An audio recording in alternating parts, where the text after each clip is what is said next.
रहीम।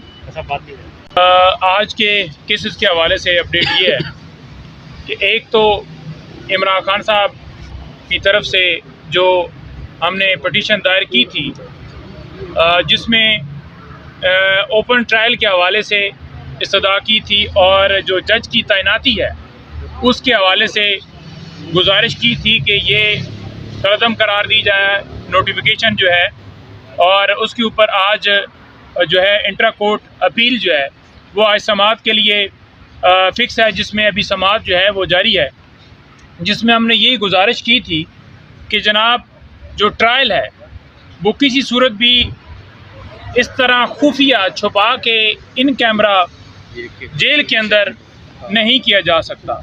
ये बिल्कुल आइन से मुतसादम है, कानून की खिलाफ वर्जी है। छुपा के रिमांड किया गया और छुपा के गिरफ्तारी हुई, पूरी दुनिया जानती है। इमरान खान को किसी तरह से नहीं पता था कि मेरी गिरफ्तारी हो गई है या मेरा रिमांड हो गया। तो हमेशा रिमांड का तरीक़ाकार ये होता है कि मुतलका कोर्ट के अंदर उस एक्यूज़ को पेश करना होता है, लेकिन ऐसा प्रोसेस नहीं किया गया। और हमें पता चलने से पहले या खान साहब से मुलाकात करने से पहले अता तारड़ साहब टीवी के ऊपर बैठ कर कहते हैं कि जनाब उसके अंदर तो रिमांड भी हो गया है, गिरफ्तारी भी हो गई है। तो उन्हें कैसे पता था कि ये सारा जो है प्रोसेस पहले हो चुका है? तो ये बदनीति उनकी बातें नज़र आती है। जिस तरह से जो है वो राना सनौला ने ये मुकदमा जो है दर्ज करवाया, उस वक्त वो इंटीरियर मिनिस्टर थे और जो है उन्होंने ही केस जो है ये बनाया, और जब हुकूमत ख़त्म हुई तो ये जो है केस आई थिंक उसके बाद ही दर्ज हुआ है ना, हुकूमत के बाद ही, तो उसके बाद दर्ज हुए। लेकिन बनाने वाले यही हैं, क्योंकि 1.5 साल पहले ये शुरू हो गए थे जनाब के साइफर वाला जो है मामला जो है वो आ रहा है और केस दर्ज हो रहा है और केस बनेगा। उसके साथ साथ आज इलेक्शन कमीशन जो है वो एक जो उन्होंने कंप्लेंट फ़ाइल करने की एक जो है वो हुक्म जारी किया था, जिसके ऊपर इमरान खान साहब को तोशाखाना केस के अंदर सज़ा हुई थी। उसमें सज़ा तो सस्पेंड हो गई, लेकिन उसके अंदर कन्विक्शन जो है वो बाकी है। तो उस फैसले को कलअदम करार देने के लिए आज जो है हमारी दरख्वास्त जो है वो इस्लामाबाद हाई कोर्ट के अंदर वो फिक्स है। उसमें हमने ये भी सदा की हुई है कि ये जो फ़ैसला है इसको अपील तो लगी है, लेकिन उसके अंदर ये सदा की है कि ये जो फ़ैसला है इसको कलअदम करार दिया जाए। जो ही अगर वो फ़ैसला कलअदम करार होता है तो फिर नाअहली जो इमरान खान साहब की हुई है वो उस वजह से ख़त्म हो जाएगी। इसके साथ साथ दीगर फिर केसेस हैं जो कल लगे हुए हैं। कल खान साहब से मिलने के लिए लीगल टीम जो है वहाँ पर जाएगी। मेरी गुज़श्ता जुम्मे को इमरान खान साहब से मुलाकात हुई और मुलाकात में खान साहब को हमेशा की तरह बड़ा पुरजोश, पुरज़म और बड़ा पुरएतमाद पाया, और वो दौरान समाअत खुद अदालत को अलकादर ट्रस्ट केस के हवाले से हक़ाइक़ बता रहे थे, और उन्होंने अदालत को बताया कि ये बिल्कुल केस जो है ये झूठा है, मनगढ़ंत है, और इसी तरह से दीगर केसेस जैसे झूठे हैं। ये भी उसी की एक कड़ी है कि मैंने 1 पैनी या 1 रुपये का भी बेनिफिट जो है वो इससे नहीं लिया, ना ही मैं अलकादर ट्रस्ट जो है उसके अंदर से ले सकता हूँ। ये बाकायदा तौर पर एग्रीमेंट के अंदर लिखा हुआ है, और ये मैं जो है या बीबी साहिबा ये ट्रस्टी हैं, और इससे पहले खान साहब तमाम सवालात के जवाबात दे चुके हैं। 9 मई को खान साहब की वो जो अगवा किया गया था उसमें रिमांड हुआ था, और रिमांड के दरमियान इमरान खान साहब से सारे सवालात पूछ लिए गए थे। दोबारा जो नैब है उसने रिमांड की सदा की, तो हमें तो वो समझ से बाहर बात थी कि पहले जब 9 मई को खान साहब का अगवा हुआ और उस वक्त रिमांड लिया गया, उस वक्त तमाम सवालात पूछ लिए गए थे, और उसके बाद खान साहब को जब यहाँ पर जो है वो जब इसमें गिरफ्तारी डली हुई थी, तो इस वक्त भी जो 2-3 दिन के लिए उनको जो है तफ्तीश की इजाज़त दी गई थी, तो उसमें भी उन्होंने तमाम सवालात डेफिनेटली वो कर लिए होंगे। और इससे पहले अगर आप देखें तो खान साहब जब बाहर थे तो वो नैब के अंदर पेश होते रहे और आकर 4-4 घंटे सवालात के जवाबात देते रहे। इसी तरह से बीबी साहिबा को बुलाया जाता है हर रोज़, और उन्होंने भी तमाम सवालात के जवाब दे दिए हैं। सवालात सेम पूछते हैं, सेम दस्तावेज़ात हर डेट के ऊपर मांगते हैं, और तमाम दस्तावेज़ात जो उनके पास अवेलेबल थी वो उन्होंने दे दी। जो तमाम सवालात थे उनके जवाबात भी दे दिए, लेकिन एक ही तरह के सवालात बार बार रिपीट किए जाते हैं। उनका रिमांड जो है वो समझ से बालातर था। अदालत ने उनको जो है तफ्तीश की इजाज़त दी, कि देते हैं, लेकिन कोर्ट के अंदर अदालत ने ये अनाउंस नहीं किया कि हम फिज़िकली कस्टडी दे रहे हैं। तो फिज़िकल कस्टडी तब कहा जा सकता है कि जब वो फिज़िकली बंदा जो है वो उस जो इन्वेस्टिगेशन टीम या वो जो प्रोसिक्यूटर या वो डिपार्टमेंट जो है वो मांगता है, और उसके बाद अगर उनके हवाले नैब के हवाले किया जाता तो उसे फ़िज़िकल कस्टडी कहते हैं।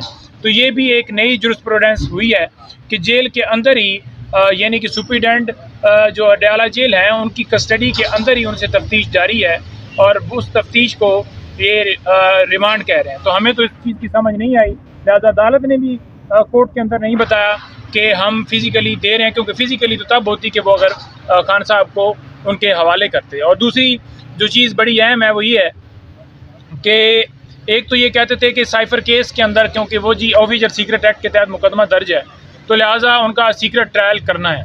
लेकिन ये बात समझ से बाहर है कि वहाँ पर दहशतगर्दी के जो मुकदमा दर्ज किए गए उनमें भी कार्रवाई जो है वो जेल के अंदर हो रही है, और नया वाला ये तो कोई सीक्रेट दफात इसके अंदर तो नहीं लगी थी, तो ये भी नया वाला भी जो मुकदमा है वो भी जेल के अंदर चल रहा है। तो ये जो इनके बहाने थे या इनकी जो झूठ बोलना या एक जो इन्होंने फ्रॉड जो है वो किया हुआ था कि ऑफिशियल सीक्रेट एक्ट के तहत मुकदमा दर्ज हुआ है, तो वो एक्सपोज होता हुआ आप सबके सामने नज़र आ गया है कि ये सिर्फ महज बहाने हैं।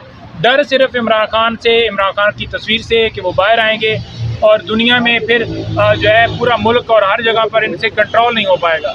पूरी इन्होंने कोशिश की है सोशल मीडिया को कंट्रोल करने की, लोगों को उठाकर उनको अगवा करके लोगों के घरों में छापे मार कर वेबसाइट्स या उनके जो चैनल्स हैं उनको बंद करके भी इन्होंने पूरा कोशिश की है, लेकिन वो इनसे कंट्रोल नहीं हो पाया, क्योंकि आम पब्लिक, आम लोग, आप, मैं, सारे, हर बंदा ही जो है खान को चाहता है, हर बंदा ही पोस्टें लगाता है। ये नहीं है कि 10, 15, 20 लोगों की टीम है जिसको कंट्रोल किया जा सकता था या करते वो। जी कोई सवाल है तो? सर, उम्र कैद या फांसी के हवाले से बातें हो रही हैं, ये इस टॉपिक पर बहस करने के पीछे क्या मकसद है?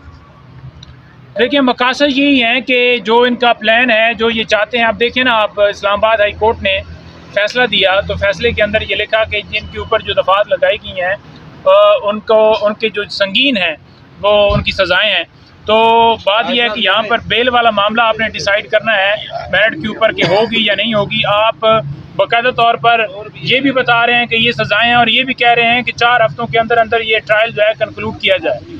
और दूसरी तरफ अगर देखें तो प्रोसिक्यूशन भी दौरान जो है समात ये दलाइल देती है कि ये सज़ाएं हैं जी, इन्होंने ये खिलाफ वर्जी की है, हालांकि वो इस्तिस्ना हासिल है। और इस्तिस्ना के ऊपर भी जो इस्लामाबाद हाई कोर्ट ने लिखा जी कि वो इस्तिस्ना है जी ये ऑफिशियल ड्यूटी के हवाले से। तो ऑफिशियल ड्यूटी नहीं है कि एक वज़ीर आज़म जो है वो अपने जो है कौम को आगाह करें कि हमारे मुल्क के ख़िलाफ़ ये साजिश हो रही है और मुझे हटाया जा रहा है, क्योंकि उसको तो अवाम ने वोट दिया और तब वो ऑफिशियल कैपेसिटी में आया और वज़ीर आज़म बना, तो उसने अवाम में जाना था। और खान साहब भी 12 ये कह चुके हैं, तो ये उनका साथ देना।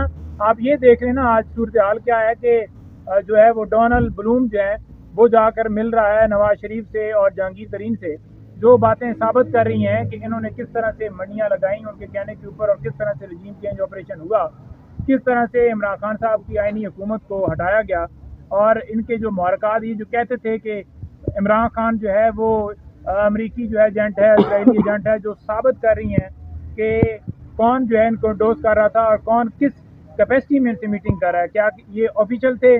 क्या ये वज़ीर आज़म है नवाज शरीफ जिससे मिलने के लिए अमरीकी सफ़ीर गया है? तो किसी सूरत भी ये पूरी कौम जो है इसको बिल्कुल स्ट्रांगली कंडेम कर रही है, और इसके ऊपर तमाम लोग तशवीश का इज़हार कर रहे हैं। और ये एक्सपोज होते हुए नज़र आ गए लोगों को कि ये जाकर जो मीटिंग हुई है वो वाज़ह कर रही है कि वाकई इमरान खान की हुकूमत जो है वो अब वाज़ह तौर पर नज़र आ रही है कि इन लोगों ने किस तरह से मिलकर गिराई। जो ये एक्सेप्ट नहीं करते थे, अब वो तस्वीरें, वो वीडियो, वो बयान, वो सारे मंजर आम पर आ चुके हैं, और जिससे वो मोर सबत हो रही है कि ये किस तरह से मिले हुए। अच्छा नहीं, मजदर साहब ये बताइएगा कि इन पूरे वाक़े में, साइफर के मामले में सारे डोनाल्ड ही मुलविस हैं। एक डोनाल्ड लू है और दूसरा डोनाल्ड ब्लूम अभी मुलाकात कर रहा है। ये किधर से आए हैं सारे? देखें, ये डोनाल्ड जो है ना, ये इंशाल्लाह इनका खात्मा होगा, चाहे वो मैकडोनल्ड हो, आगे बाबर अमान साहब ने भी कहा। तो ये डोनाल्ड जो है ना, ये बचेंगे नहीं। और डोनाल्ड ने बड़ा खेल कर लिया है हमारे मुल्क के अंदर अंदरूनी मामलों में मुदाखलत करके। भाई आप कौन होते हो आकर हमें कहने वाले कि इलेक्शन ऐसे करवाएं, ऐसे ना करवाएं, कैसे इलेक्शन होंगे? नवाज शरीफ साहब जी कह रहे हैं कि मैं अक्सरियत से जीतूंगा। मैं तो हैरान हूँ राना सनाउल्लाह का बयान देकर।